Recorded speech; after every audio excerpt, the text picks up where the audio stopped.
대외 경제 여건이 악화되고 있는 가운데 미중 무역 협상까지 더하여 세계 경제의 불확실성이 커지고 있습니다.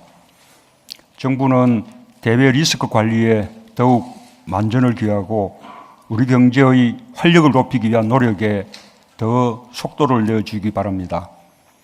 전통 주력 제조업의 혁신, 신산업 육성과 제2의 벤처붐 조성, 규제 샌드박스, 혁신금융 등 정부가 추진하고 있는 정책이 빠르게 성과를 낼 수 있도록 해야 할 것입니다.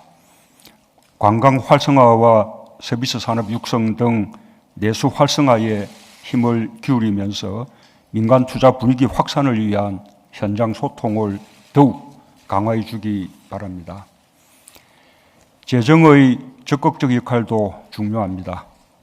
중앙정부뿐 아니라 지자체도 함께 속도를 맞춰 재정의 조기 집행이 이루어질 수 있도록 각별한 노력을 기울여 줄 것을 당부드립니다.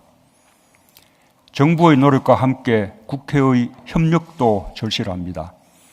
정치가 때론 대립하더라도 국민의 삶과 국가적 문제를 해결하기 위해서 협력할 것은 협력해야 한다는 것이 국민의 바람입니다. 대외 경제의 불확실성에 선제적으로 대응하고 민생에 온기를 넣기 위해서는 여야를 넘어 초당적으로 힘을 모을 필요가 있습니다. 여야정 국정상설협의체 개최와 5당 대표 회동으로 막힌 전국의 물꼬를 털 수 있기를 바랍니다. 여야정 국정상설협의체부터 조속히 개최되길 기대합니다. 여야정 국정상설협의체는 생산적 협치를 위해 여야정이 함께 국민 앞에 한 약속입니다. 대통령과 여야 5당의 합의로 지난해 8월 구성되고 11월에 공식 출범을 발표했습니다. 협치를 제도화했다는 측면에서 국민들로부터 좋은 평가를 받았습니다. 하지만 올 3월 개최하기로 약속한 2차 회의를 아직 열지 못했습니다.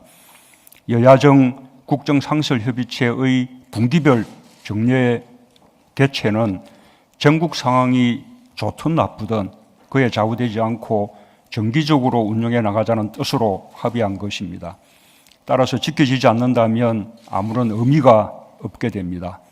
늦었지만 이제라도 하루속히 개최하고 정상화해서 국회 정상화와 민생협력의 길을 열었으면 합니다. 야당이 동의한다면 여야정 국정상설협의체에서 의제의 제한 없이 시급한 민생 현안을 논의할 수 있을 것입니다. 무엇보다 정부가 제출한 추경의 신속한 처리를 위한 논의가 시급합니다.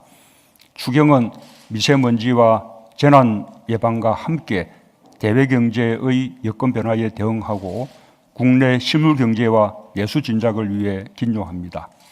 국민의 삶에 직접적인 영향을 주는 민생 예산입니다. 야당도 협조해 주실 것이라 기대합니다. 민생 입법도 중요한 논의 과제입니다. 지난 4월 임시국회에서 법안이 한 건도 통과되지 못했습니다.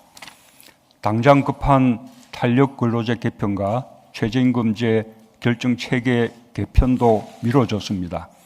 그동안 야당도 요구했던 법안들입니다. 더 늦기 전에 신속히 처리해서 시장의 불안을 해소해야 할 것입니다. 개인정보보호법, 신용정보보호법, 정보통신망법 등 빅데이터 산업 육성에 필요한 법안도 6개월 동안 국회에 계류되어 있습니다. 금융혁신을 통한 벤처 투자를 활성화하는 법안, 유턴 기업 지원을 위한 법안, 기업 활력 제고 특별법 등 경제 활력을 위한 법안들도 때를 놓쳐서는 안 됩니다. 소방공무원의 국가직 전환, 고교 무상교육 실시법 등 민생 법안도 처리해야 합니다. 여야정 국정상설협의체에 이어 5당 대표회동도 열 수 있습니다. 안보 현안과 대북 인도적 식량 지원을 포함한 국정 전반에 대해 논의와 협력의 길을 열었으면 합니다. 정당 대표들과 만남이 우리 정치가 극단적 대립의 정치가 아닌 대화와 소통의 정치로 가는 계기가 되길 기대합니다. 국민의 바람도 같다고 생각합니다.